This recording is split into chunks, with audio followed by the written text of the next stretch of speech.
welcome to Legally Speaking with me, Tarun Nandia. Today we're going to discuss a very, very important topic. The topic also includes the fact that which is now being discussed, that whether the Enforcement Directorate can attach properties of a company that is going through the insolvency process, where the resolution plan has been approved and so on and so forth. But we're going to discuss the entire issue today. And I have with me somebody who's considered as an expert on these issues. He's Mr. Karnal Singh. He's managing partner of law firm Circle of Counsels. They routinely take up a lot of these issues related to intersection of PMLA, Enforcement Directorate, attachment and possession of assets, in conjunction with what happens in the IBC when companies go there. Since he's dealing with these kind of matters, I think it would be best to ask him about it. Good to see you, sir, and looking forward to some interesting insights from you today. Thank you. At the outset, let me ask you this. Both the Acts of Insolvency Bankruptcy Code and PMLA have a non-obstant clause. Which act will prevail when there is a conflict? See, this is a trend actually. Whenever a new act is made, in most of the acts, this clause is there that it has overriding effect on the other laws. For example, if we see in IBC, section 238 clearly makes out that notwithstanding anything inconsistent therewith contained in any other law for the time being in force, or any instrument having effect by virtue of any such law, this act will prevail. Similarly, section 71 of the PMLA says the same thing, that this act will prevail. So the question is, when there is a conflict between two acts, which act should prevail? I'll cite two Supreme Court judgments. One is Maruti Udyog versus Ramlal and others. And secondly is Solid Air India Limited versus Fair Growth, Financial Services Limited and others. In both these cases, the Supreme Court has come out very clearly that if there are two special statutes having the non-obstante clause, then the act which was enacted subsequently later will prevail. In this particular case, the IBC came later, so it was introduced in 2016, while the PMLA was introduced in 2002. Therefore, if there is any conflict between these two laws, IBC provisions will prevail. So it is clear that the IBC prevails, and this brings us to the next question. When the investigating agencies are investigating a case, what happens that when the resolution is going on? Could you explain these two? Because on the one hand is the investigating agency's right to investigate a case, and then while that is happening, a company goes through the IBC process. See, when the investigating agencies are investigating the case relating to it may be Prevention of Corruption Act, it may be relating to the cheating, and any of these cases are being investigated against the company or the people who are working in the company. What they're trying to find out is the violations of laws by the people, the persons, and what is the gain they have obtained from this. So gain could be to the company and gain could be to the individuals. So these two aspects are being investigated. The property of the gain could be attached. This gain, which is with the company, comes into play in IBC. So what IBC is basically doing is whatever is gained by the company, it is related to that process. While the investigating agencies are investigating the cases relating to fraud committed by the individuals, and therefore there is no conflict between them. Both of them can investigate simultaneously. The ED can investigate its case, CBI can investigate its case, while the resolution process can continue. I want to understand from you, when does Section 65 come into play? And if there is a criminal offense against the said company, when can it be invoked? Could you just decode this whole thing for the viewers? See, Section 65 of IBC basically related to if any person initiates a proceedings fraudulently. So it is an initiation of proceedings fraudulently, maybe for the purpose of that he doesn't actually want the resolution to come about, or he has an intent to fraud any other person. But it is a fraudulent initiation of the IBC proceedings. While on the other case, the cases which are being investigated by agencies are actually the fraud cases. So one has to understand these differences. And here, the action is taken by IBC itself. If IBC finds that any person has come to him with a fraudulent intention or the CIP process, then it can punish within this section itself. And therefore, this section cannot be invoked, saying that there is a criminal investigation going on in other cases, like the CBI is investigating or ED is investigating. Therefore, Section 65 should be invoked. It can be invoked only if there is a fraudulent initiation of the proceedings under IBC.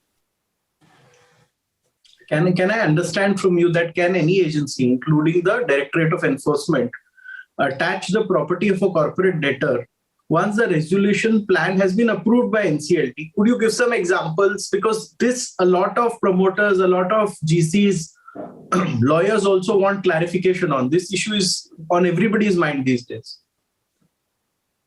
See, it is a question of which can be divided into two parts. Okay. One is when the resolution plan is approved by the NCLT, and another is when CIRP process is started, but the resolution plan has not been approved yet.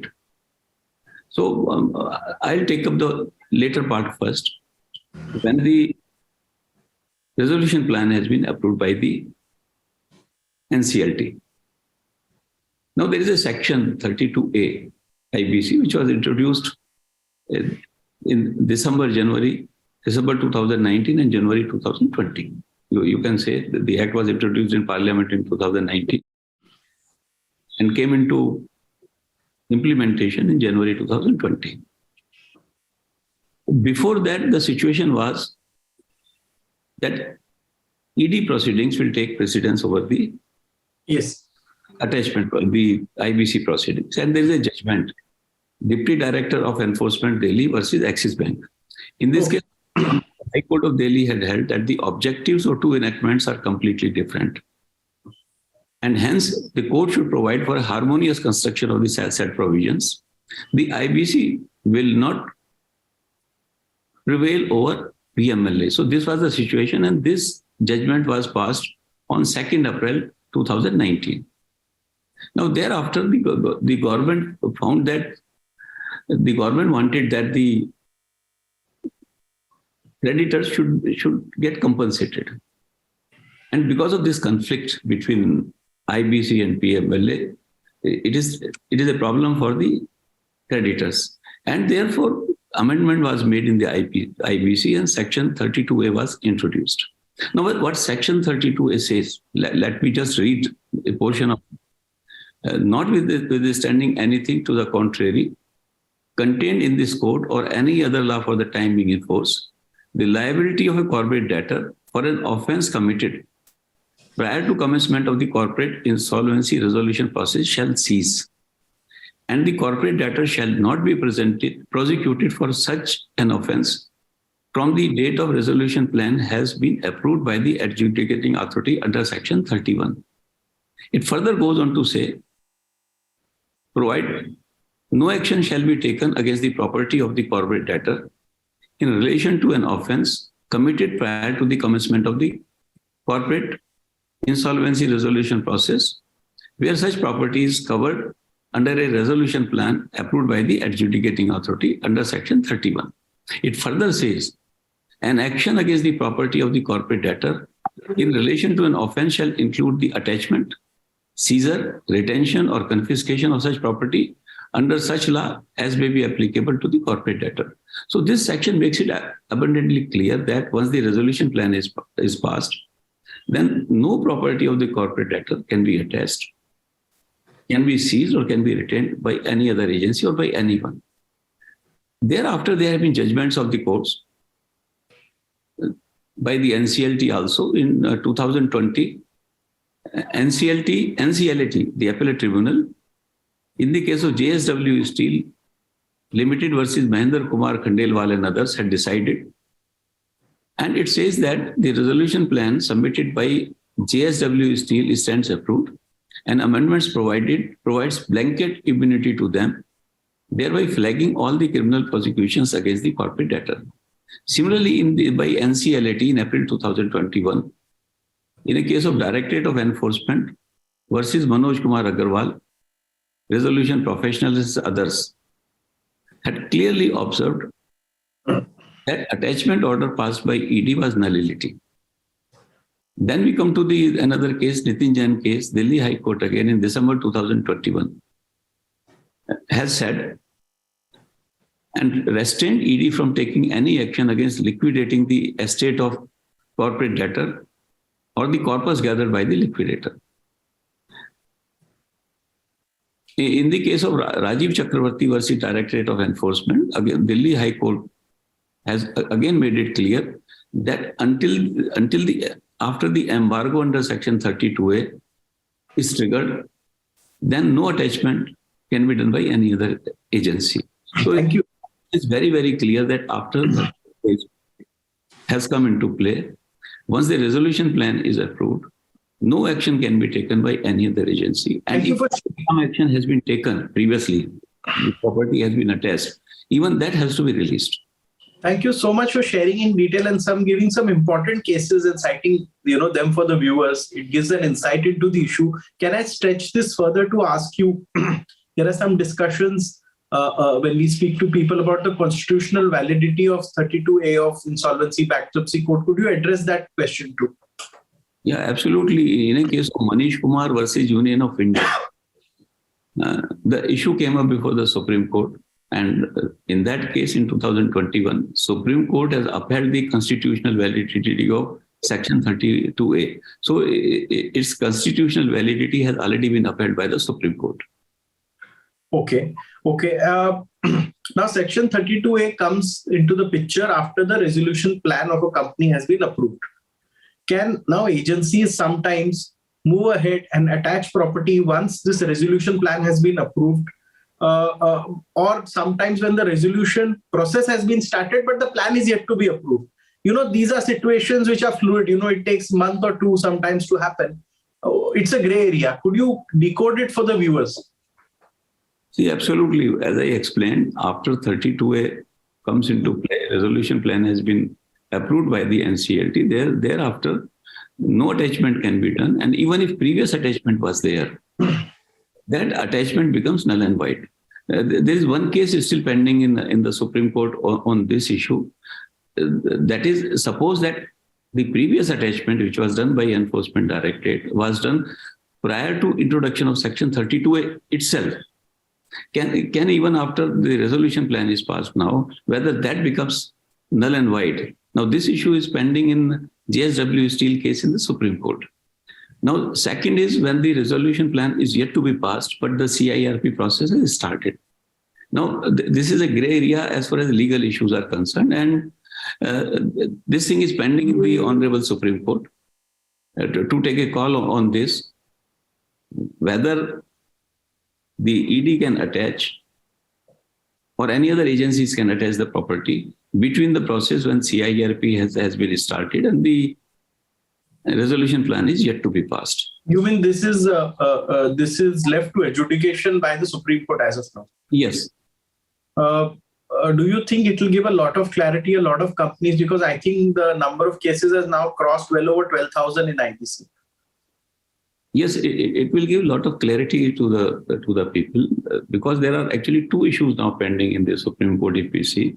If the attachment by any other agency, particularly ED in this particular case, prior to introduction of Section 32A itself, whether that attachment will become null and void or not. If the attachment is done thereafter, then after Section 32A has come into play and the resolution plan has been approved, then that becomes null and void. That is absolutely clear in that. Now, okay. The other stage between CIRP introduction and resolution plan is not passed. That stage is still under adjudication by the Supreme Court. So basically now companies can confidently deduce from all of this what had happened is that if in a sense a property is attached by the enforcement directorate and then the resolution plan is passed say after 3 months, the attachment automatically ceases to exist. It Yes. should not go by a court process. It is automatic. Absolutely. So a court process is not necessary. By citing this, does the NCLT have the powers to the effect? Yes, NCLT can make it null and void. NCLT can make it null and void. NCLT has done it. And as somebody who understands these issues, in detail, and you advise companies who are going through this process, can you tell me one thing? What is the impact of this decision which has been taken on the insolvency process with view of attachment and IBC? See, let me explain the rationale of both the acts. Okay. See, the purpose of IBC is to compensate ultimately the creditors. Okay. So the company belongs to the creditors. And the creditors, some of the creditors have to be paid out of the funds which are available with the company. Now, the resolution plan makes it absolutely clear that this property is now when the process starts, that is with the RP first, resolution processor first. And it makes the resolution plan with the help of the committee of creditors. And ultimately, it is approved by the NCLT. And thereafter, this property goes into the hands of the successful resolution applicant. Now, if you see this whole process, the property is not in the hands of accused. It ceases to be from his control. It is in the hands of the resolution professional at one stage, and resolution applicant after the plan is passed. In no case, it is in the hands of the accused persons. That is number one we have to understand. Now, we come to the Enforcement Directorate. Now, Section 5 of the Act says that the Enforcement Directorate can attach the property, which is the proceeds of crime. And this property is attached when? One of the conditions is absolutely clear that this property can be attached if it can lead to the frustration of the PMLA process. That means if it is in the hands of the accused can dispose of, or can sell it off, or can make changes in that. So to protect that, the attachment was done under Section 5. Now, when the property is already in the hands of the creditors, company of creditors, under the process of NCLT, so it is not in the hands of accused. Its non-attachment will not frustrate any proceedings under PMLA. I want to understand something from you. For example, if a company comes to you where the promoters are being investigated by ED, there is a case, but there is no action. Maybe there is questioning to some extent. And at that very time, that company also goes into insolvency while that is happening. Do you think promoters have a dilemma there? No, there is no dilemma for the promoters because, as I was explaining you, the purpose. No, I'm not saying that dilemma from the point of view of somebody who's an expert like you. From a layman promoter who doesn't understand all this, do you think it is difficult for him to navigate this? See, problem is people are not able to differentiate between the corporate debtor and the. Okay. The corporate debtor is a company. Yes. Other accused are the persons who have done the fraud. Yes. Who have done the wrong activities under which are being investigated by the other agencies. And therefore, the corporate debtor is having the property, okay, which can be some proceeds of crime, but ultimately to whom they will go?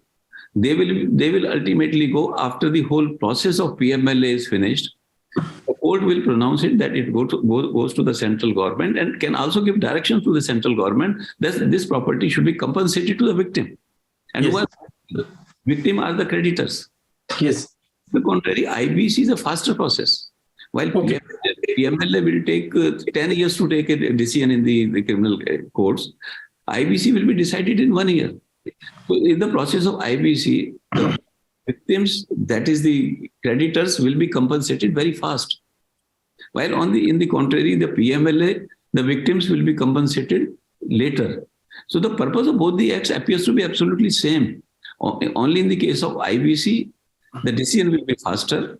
People will be restored faster. They can start doing their business in a better way at this stage. So if you see, both the acts are harmonious, and they have to be applied harmoniously to compensate the people who have suffered because of the frauds. Thank you so much. Today, because a lot of promoters don't understand all of this. They can run their business, but once the ED comes after them and they lose the company also, there is a lot of confusion of what will happen. Today, you answered in detail all these 8-9 questions. You also mentioned 7-8 citations, 7-8 cases, which viewers would like to get into and read.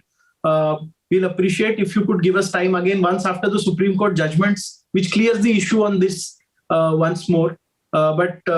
Appreciate. Thank you for sharing your time with us, and thank you for sharing your opinion on all of these questions. Thank you so very much. Thank you, Darun. Thank you.